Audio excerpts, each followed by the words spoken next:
আসসালামু আলাইকুম ওয়া রাহমাতুল্লাহ। আলহামদুলিল্লাহ ওয়া শুকরুলিল্লাহ।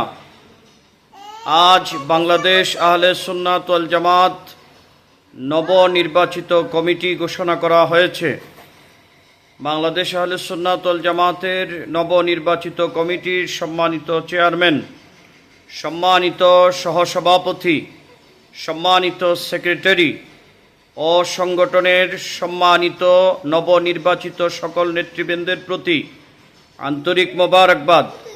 আমরা চাই এই কমিটির মাধ্যমে বাংলাদেশের প্রতিটি ঘরে ঘরে আবারও সুন্নিয়ত কায়েম হোক এবং শান-এ রিসালাতের স্লোগান প্রত্যেকটি ঘরে ঘরে আবারও জিন্দা হোক।